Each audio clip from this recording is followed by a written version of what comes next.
नमस्कार, आप देख रहे हैं सतर्क पुलिस टाइम्स।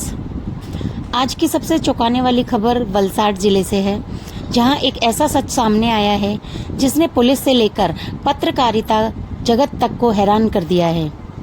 25 साल पहले वापी में अपनी पत्नी की हत्या करने के बाद फरार हुआ एक व्यक्ति वलसाड में आकर पत्रकार बन गया। आइए जानते हैं डॉक्टर करण राज वाघेला जी ने क्या कहा। ડીજીપી વિકાસ સાહેબ અને આઈજીપી પ્રેમવીર સિંહ સાહેબની જે સૂચના છે એના આધારે નાસ્તા ફરતા આરોપીઓ પકડી પાડવા માટે વલસાડ જિલ્લાની તમામ પોલીસ એક્ટિવ છે। એમાં જ જે તપાસ ચાલુ કરી રહ્યા છે એમાં વાપી ટાઉન પોલીસ વિસ્તારનો સન 2000 આજથી 25 વર્ષ પહેલાં એક મર્ડરના બનાવનો મુખ્ય આરોપી યોગેશ ધીરેન્દ્ર શુક્લા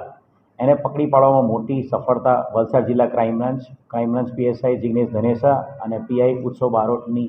આખી ક્રાઇમ બ્રાન્ચની ટીમને મોટી સફળતા મળી છે। બનાવની વાત કરીએ તો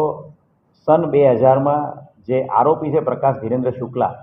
એ ઉત્તર પ્રદેશથી અહીંયા એક મંગલમ ઓર્ગેનિક કંપનીમાં કામ કરવા માટે આવેલો હતો અને 2000માં જ એના પ્રેમિલા નામની એક વ્યક્તિ સાથે લગ્ન થયા હતા। લગ્ન બાદ તરત જ એ બંને જણા વચ્ચે ખૂબ જ ઝઘડાઓ થતા હતા અને એક દિવસ આ બંને વચ્ચે ઝઘડામાં ઉગ્ર બોલાચાલીમાં જે આરોપી છે યોગેશ ધીરેન્દ્ર શુક્લા એણે પોતાની પત્નીને જે બોથડ પદાર્થ છે એના મરણતોલ ફટકાઓ માર્યા હતા અને એનું ગળું દબાવીને એની હત્યા કરી દીધી હતી। હત્યા કર્યા બાદ એણે પોતાનો જે ભાઈ છે રાજ કપૂર ઉર્ફે બબલુ શુક્લા એની સાથે સાથે એના મિત્રો પ્રકાશ અને હીરા યાદવ અને સાથે કુલદીપ ચૌધરી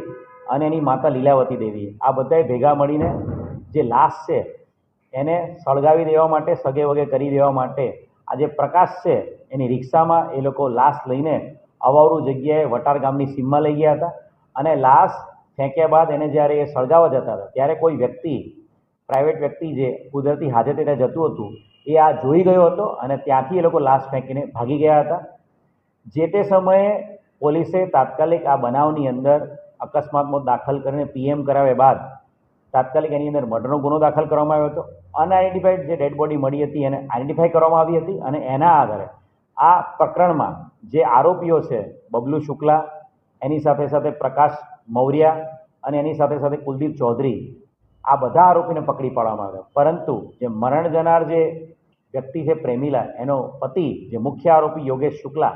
એ છેલ્લા 25 વર્ષથી આ મર્ડરના ગુનામાં નાસ્તો ફરતો હતો। જે તે સમયે ઘણા સમય સુધી એ પોતાના વતનમાં રુદ્રપુર ઉત્તર પ્રદેશ ભાગી ગયો હતો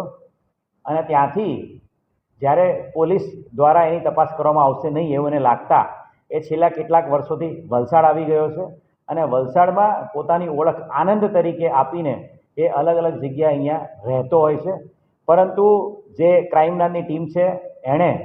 જે પકડાયેલા આરોપી હતા બબલુ એની સાથે સાથે લીલાદેવી આ બધાની ખૂબ જ ડિટેલ્ડ પૂછપરછ કરી હતી, એનું ઇન્ટ્રોગેશન કર્યું હતું। સાથે સાથે જે નવગાખરી ગાંવ છે દેવપુરા ઉત્તર પ્રદેશનું ત્યાં જઈને પણ ખાનગી રાહે સંપૂર્ણ તપાસ કરવામાં આવી હતી અને એના આધારે હ્યુમન અને ટેકનિકલ ઇન્ટેલિજન્સ આધારે આરોપી યોગેશ ધીરેન્દ્ર શુક્લા પોતાનું નવું નામ આનંદ ધારણ કરીને અહીંયા રહે છે અને સાથે સાથે એવી હકીકત મળી હતી કે એ ગુજરાત ગંગા સંપૂર્ણ રાષ્ટ્રીય સમાચાર પત્ર નામના એક જે પત્રકાર તરીકે એમાં કામ કરે છે અને સાથે સાથે પોતાની યુટ્યુબ ચેનલ હની ન્યૂઝ નામની યુટ્યુબ ચેનલ પણ ચલાવે છે અને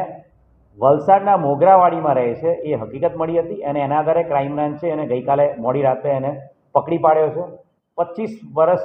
જૂના હત્યાના ગુનામાં